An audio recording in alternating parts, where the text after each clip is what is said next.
What is going on, Bulls Nation? We are in the midst of the All-Star break. Obviously, it hasn't been the best news on the Bulls front, considering we got confirmation that Lonzo Ball is being shut down for the season. The Bulls finished off going into the break on a 6-game losing streak, but we did add Patrick Beverley, so it adds a bit of intrigue. But putting that aside for a minute, you guys know it's been a while since I've done a hot takes video, and I'd asked you all to leave your hottest takes in the comments on the last video as well as the community page. So that's what we'll be going over in this video. Also, make sure you're subscribed to the channel, as we are actually nearing 32,000 subscribers. Cannot thank you guys enough for the support over the years, even when the Bulls aren't doing well. But anyway, let's get into some of these takes, shall we? So what's going on, everyone? You're listening to Bulls Central here. Hope you're all doing well.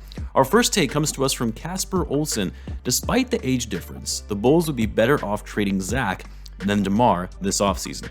I mean, only in the sense that you likely could get more for Zach because of his age, because he's younger, especially considering by the time this offseason rolls around, DeMar will be on an expiring contract, which, yes, makes his contract somewhat easier to move, given a team wouldn't be taking on long-term money, but a team also isn't going to want him on a one-year rental. I'm still of the opinion that the Bulls need to move on from Zach and DeMar this offseason. I'm actually planning on putting out a video about that specifically. I would be shocked if both of them were still with the Bulls going into next season, given they have the most value in a trade and they quite frankly haven't been working well together. But in short, yeah, I would agree it would make more sense to trade Zach Lavine than DeMar because you can probably get more for him and it would get that max contract off the books for the foreseeable future.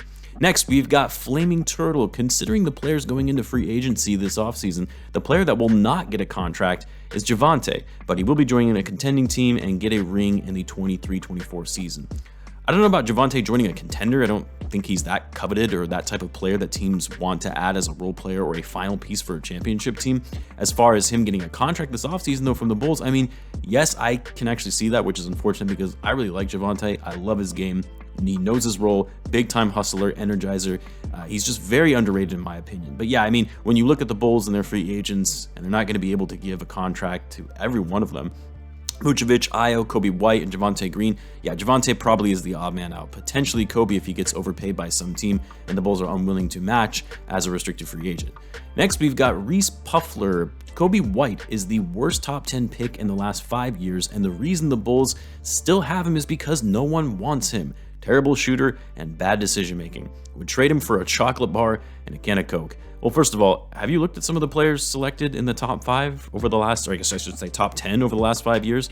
There are considerably worse players than Coby White, some of which were drafted higher than he was. Guys like James Wiseman, Isaac Okoro, Killian Hayes, also Mo Bamba, Kevin Knox, Frank Ntilikina, Dennis Smith Jr. Like, sure, Coby White probably shouldn't have been a top 10 draft pick.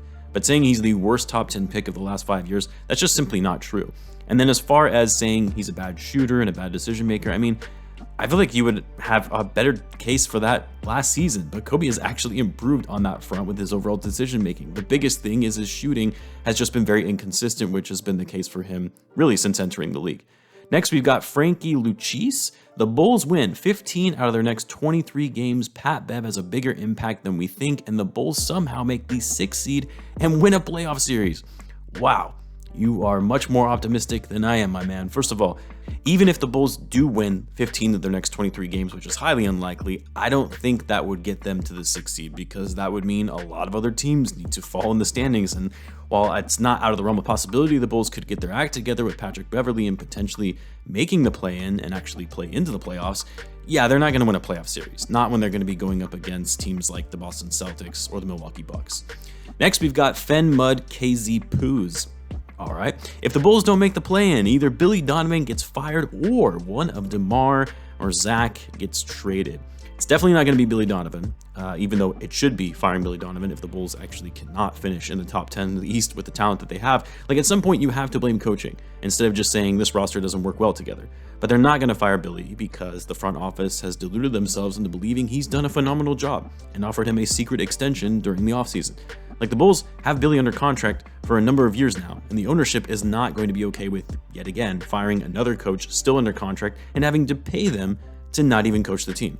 They had to do that with Tom Thibodeau, Fred Hoiberg, and Jim Boylan, who were all fired before their contracts ended. So yeah, if the Bulls miss the plan, they're going to trade one of Zach or DeMar, which I mentioned before. I would be shocked if one of them wasn't moved by the offseason, unless, of course, the Bulls go on some crazy tear to finish out the season and even make some noise in the playoffs. Otherwise, one of those guys, yeah, is going to be out of here. Next, we've got Tokyo Rift. Pat Bev is going to get us to the playoffs with the play-in and have another masterclass emotional outburst. I love how the emotional outbursts of Pat Bev after getting the Wolves to the playoffs is now a common meme. Yeah, he's an emotional guy, and if the Bulls are able to make it to the playoffs and Patrick Beverley plays a big part of that, for sure he's going to be emotional about it, especially when he's doing it in front of his hometown fans, which honestly, that's what the Bulls need. They need guys with more energy, more emotion, and something. We don't get it from their current roster right now at all.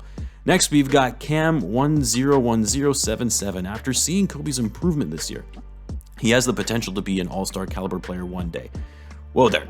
Yeah, I wouldn't go that far, don't get me wrong. I like seeing the improvement from Coby White this season, but no, the dude is still nowhere close to being on that level yet. Of course, he's only 22, hasn't entered his prime yet, so you would hope he's going to get better, but even at his peak, his ceiling, I don't see him being an all-star level player, not unless he can start showing some consistency in his game, which is something we have been hoping to see ever since his second year in the NBA.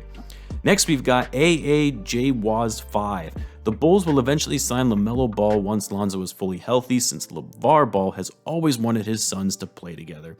Well, first of all, let's see if Lonzo can actually get healthy first before we start talking about LaMelo joining the team. I don't know about you guys, but I have serious concerns he's ever going to be able to come back as the same player. Like, it's very odd that doctors have never seen an injury like this, and it'll be over a year and a half by the time next season rolls around to where he's played a single game of basketball. That's if he's even ready by that point. Second, I know a lot of people aren't going to agree with this, but I actually really don't like the fit between LaMelo Ball and Lonzo playing together. Me personally, I'm actually not a fan of LaMelo's game. Heavy volume shooter, not consistent, great court vision and a good passer, but also commits a lot of turnovers. I mean, sure, I'll take him on the Bulls now because we need a point guard, but if Lonzo was healthy, adding LaMelo, I just don't like the fit at all. It would make for a cool story, but I don't see that actually translating to a lot of success for the Bulls overall. Anyway, I'm going to end it there for this edition of Hot Takes. I'm actually going to be traveling to Arizona to see my family for the next few days, so the content might be a little on the lighter side while I spend some time with the fam. But in the meantime, be sure to subscribe, and I will see you guys in the next one.